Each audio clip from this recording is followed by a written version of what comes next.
салом бинандагони азиз, дар барнома ахбори озодӣ хабарҳои Тоҷикистону ҷаҳонро тақдими шумо мекунем. Имрӯз 20 январ ва ман Шаҳлои Гулхоҷа дар хидмати шумо ҳастам. Нахуст номгӯи мавзӯъҳои рӯз.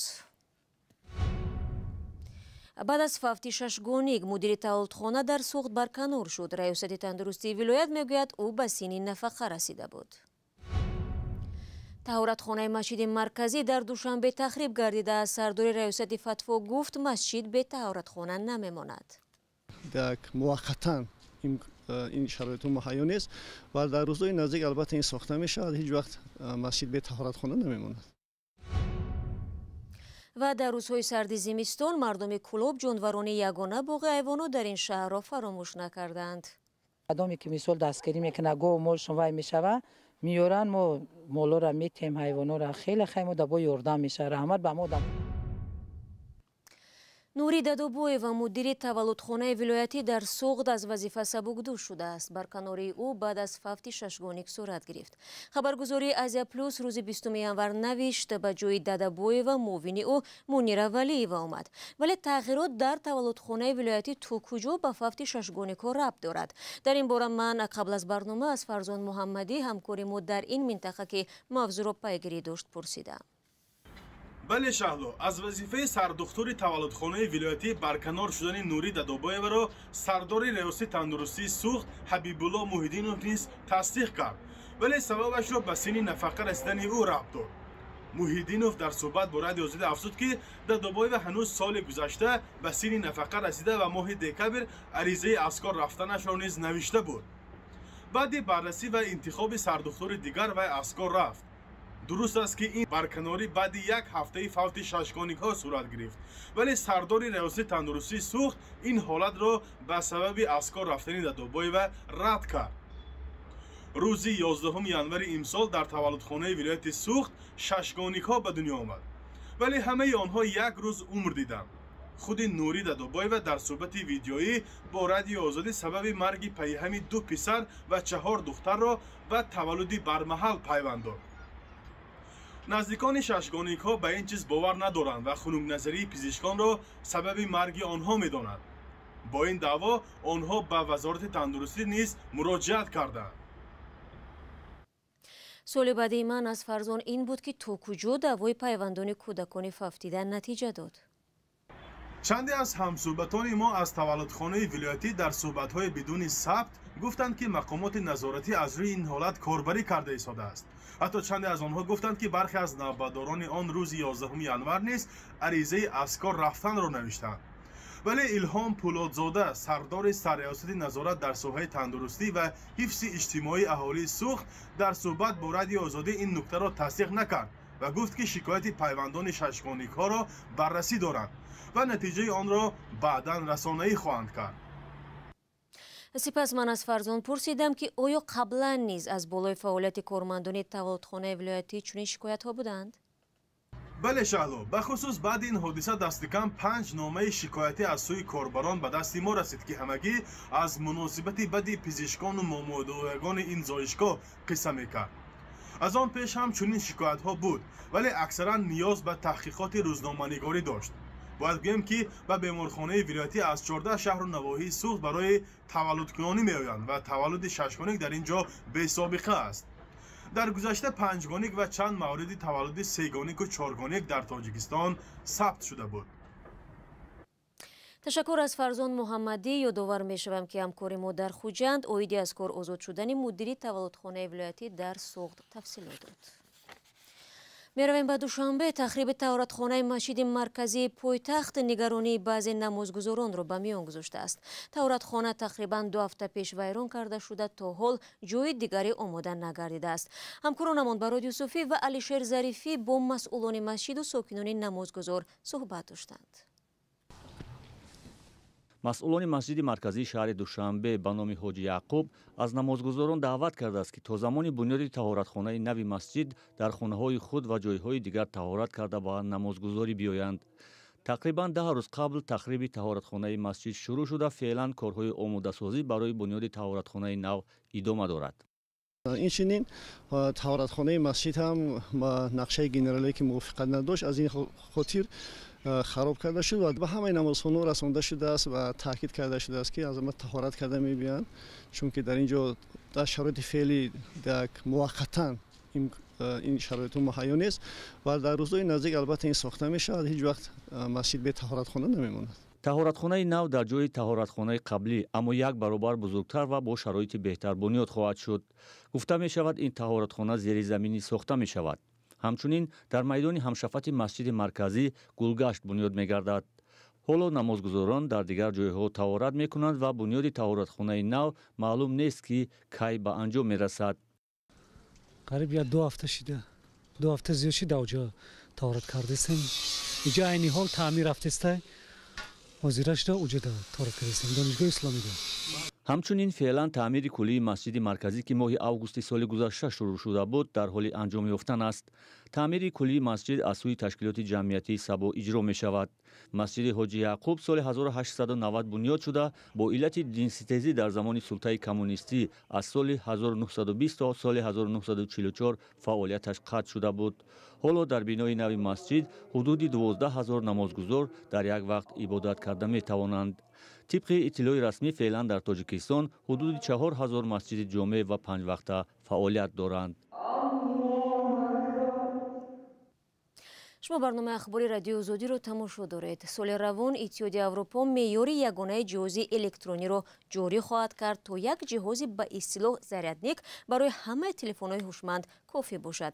میرزا نبی خالق زاد موضوع را ادامه می‌دهد. Vote is closed and it is adopted.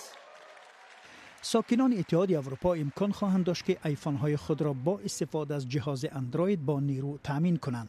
پارلمانت اروپا قانون نو درباره جهاز یگانه قوت دهنده برای تلفن موبیلی، پلانشت و کامره را تصویب نمود که سر از تیر ماه سال 2024 به حکم اجرا می درآید.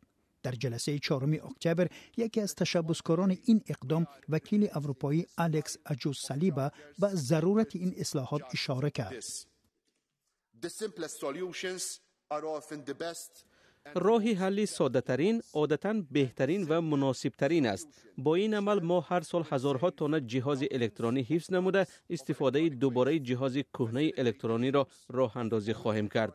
مشتریان ناراحت نخواهند بود و میلیون ها یوروی آنها بیهوده خرج نمی شود.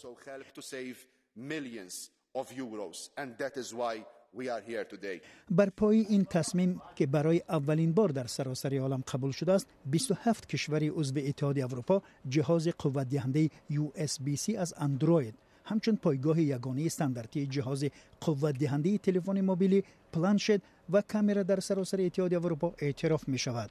قرار مذکور استفاده جهاز کهنه قوت دهنده را که در تاجیکستان با نام روسی ضررنیک معروف است منع نمی کند.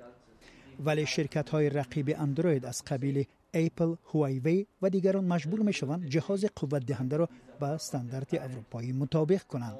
جای یادآوری است که سر از سال 2026 تمام تولید کنندگان کامپیوترهای لپتاپ هم باید در اتحادیه اروپا با جهاز یگانه استانداردی قوت دهنده به فروش برآورده شوند.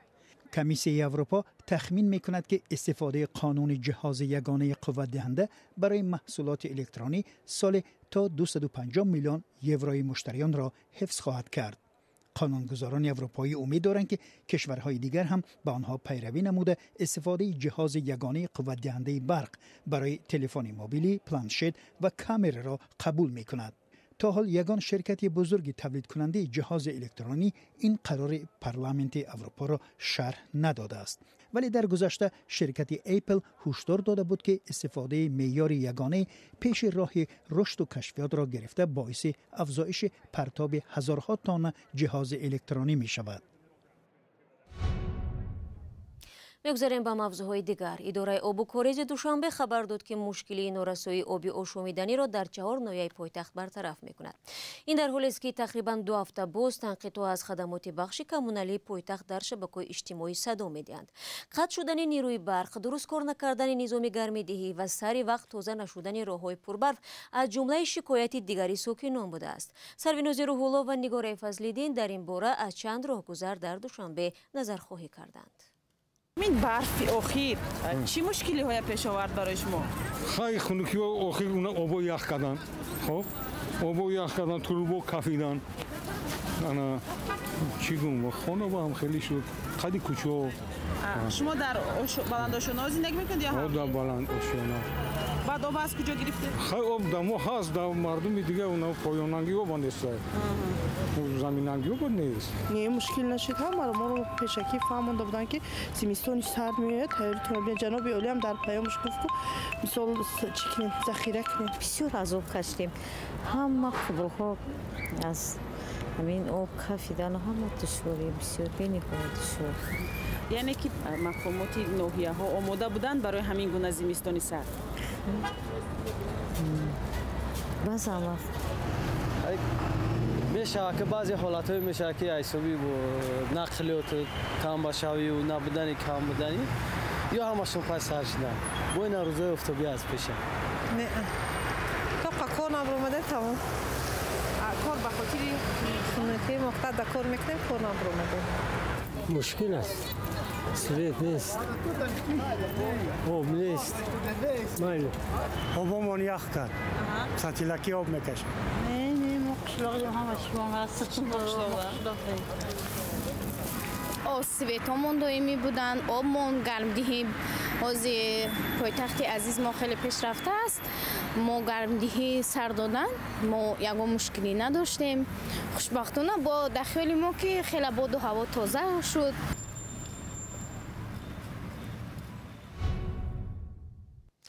در این قسمت برنامه می رویم به تماشای یگانه باغ حیوانات شهر کولاب که در مساحت 1 گکتار جایگیر می باشد. کارمندان باغ می گویند در زمستان امسال جانورانشان تلف نیافتند. محمود جان رحمتزاده همکار ما کوله یخبسته باغ را مشاهده کرده است که در آن مرغابی ها و غوز ها پرورش می یابند. خانم گلرفتار هر روز به خرس ناخن سفید آبی جوش می دهد. شماره خرس ناخن سفید در باغ حیوانات کولاب 2 جفت است. اینچنین نفران زیاد چارپایش را که در سردی تلف یافته است به باغ آورده می‌دهند. ای طرف بین مردم کدامی که مثال دستگیری میکنه گو مول شما میشوه میورن ما مولا را میتیم حیوانا را خیلی خیلی دبا یردم میشه رحمت به ما دمایی که مثال به طرف همین سبو نظارت میکنن میورن میتن که دقیق مثال ما دعا کنه گفتم ما مال گو را میتیم بچه جان. حالا جانور نادر این باغ همین 2 خرس ناخن سفید است. اینجا بجز 2 خرس اشتر، پرندگان کوهی و چند نمود موش وجود دارد. مکان نگهداری حیوانات در باغ بالا گشاده است. در درون مکان‌های نگهداری خانه‌های مخصوص ساخته شده اند. کارمندان باغ میگویند که در سردی حیوانات داخل آن خانه‌ها پناه میبرند. اساساً برای تابستان و برای زمستان گذراندن خانه‌های مخصوص دارند. نه در خانه‌ها خودشون حیوانات چی هستند که عادت کردن. واسه با فصل می‌دارن میبرن خودشون. این با حیوانات ما یگان زیان نمیرسونه. هوا سرد است و مشتریان را نمیبینیم. بودجه سالانه باغ 100,000 سامانی را تشکیل میدهد. خبرنگاران میگویند 100,000 سامانی تنها برای نگاهبینی خرسان بسنده است. اما تاکنون این بودجه تغییر نیافته است. این خوراک‌های جانوران باغ است. کمی خوراک از نرسیدن بودجه شهادت میدهد. مسئولان باغ همیشه به ساکنان خیرخواه تکیه میکنند. محمود جان رحمتزاده، آزادی، کولاب. و بر اثر زهرآلودشوی از دود انگیش ساکن 33 ساله نویه خراسان شمس‌الله محمدов با همسر و پسر 5 سالش جان دادند. یک طفل دیگرش در بیمارستان است. پزشکان روز 20 январ وضع او را وزنین ارزیابی کردند. نمایندگان حکومت در نویه خراسان گفتند حادثه شب 19 январ در دهه گلریز جماعتی هلالی روی داده است. هر سال با فرا رسیدن هوای سرد ساکنان روستاهای تاجیکستان خانه‌های خود را با هیزم و انگشت گرم می‌کنند. در بعضی موارد رعایت نکردن قاعده‌های بی‌خطری با همین گونه فاجعه ها می انجامد. با سپاس با شما بینندگان عزیز که تا این لحظه برنامه ما را تماشا کرده. در این ثانیه ها برنامه اخبار آزادی را به پایان میبریم، ولی خبرگزارش های نوترین در وبسایت ما و هم در صفحه های رادیو آزادی در شبکه‌های اجتماعی گذاشته میشوند. در 2 روز آینده برای شما بینندگان عزیز استراحتی با فراغت میخواهیم. خود را احتیاط کنید و خدا نگهدار.